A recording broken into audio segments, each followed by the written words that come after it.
So Tony Stark is often considered one of the greatest and most recognizable characters of the MCU, or of any film franchise really.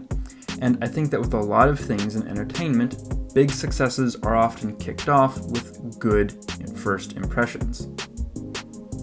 Now, there are a lot of good things that could be said about the original Iron Man movie, but today I want to talk about Tony Stark himself, specifically how his arc in Iron Man made him so captivating as a character right off the bat.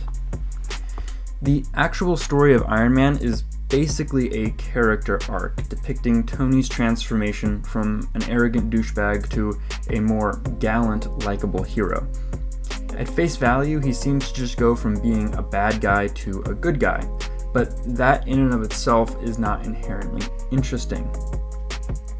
If you have a character who possesses overall bad qualities and they just randomly decide to be good, that's not an interesting character arc. There is no real story associated with this. For a good story, you need a conflict, or at least something that incites changes or events to happen.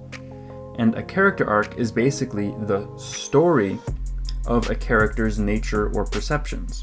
Therefore, a good character arc should also involve conflict, or incitements of some events. So if you yourself want to write an effective character arc, here is one structure that you can use.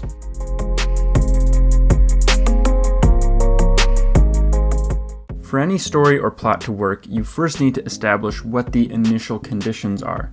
And since character arcs, like most stories, emphasize change, it is more important that you clearly establish what these initial conditions are.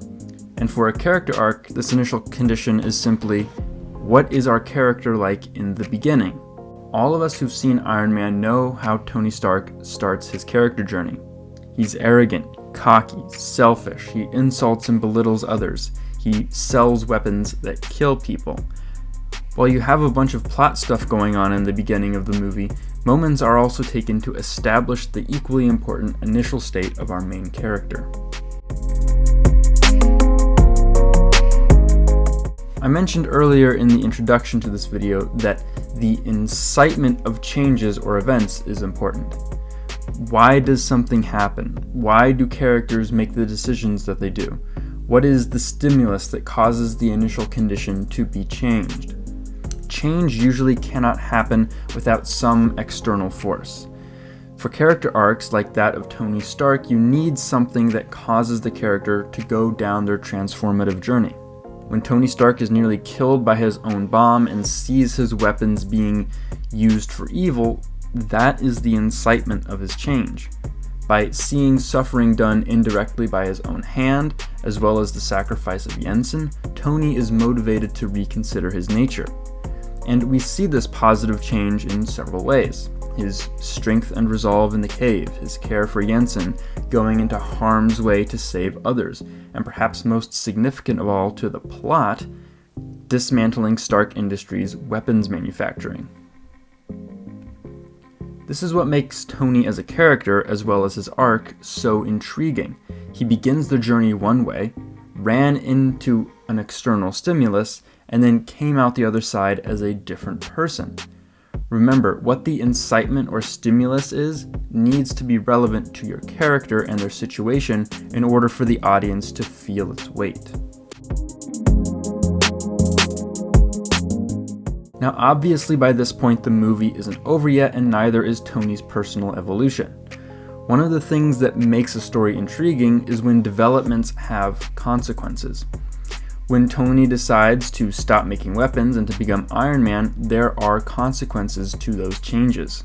He nearly gets in trouble with Rhodes when he saves the village, and his dissolution of weapons manufacturing is directly at odds with the interests of Obadiah, who is selling weapons to terrorists, which then escalates to the final confrontation. The world around Tony doesn't want him to be this new version of himself.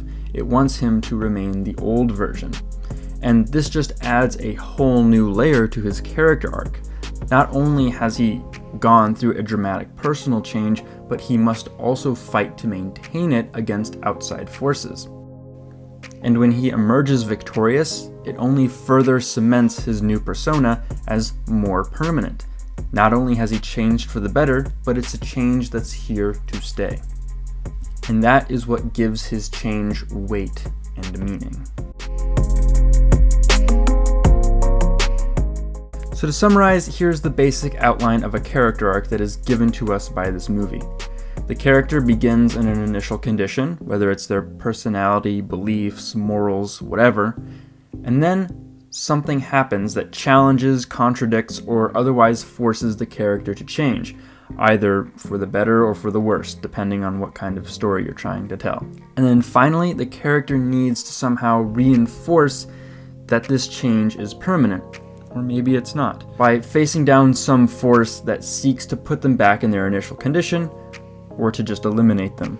What's great about this arc format is that you can fill it in with any character traits that you want, and you can make the transformation as positive or negative as you want, or maybe even have the character change in some positive ways and some negative ways.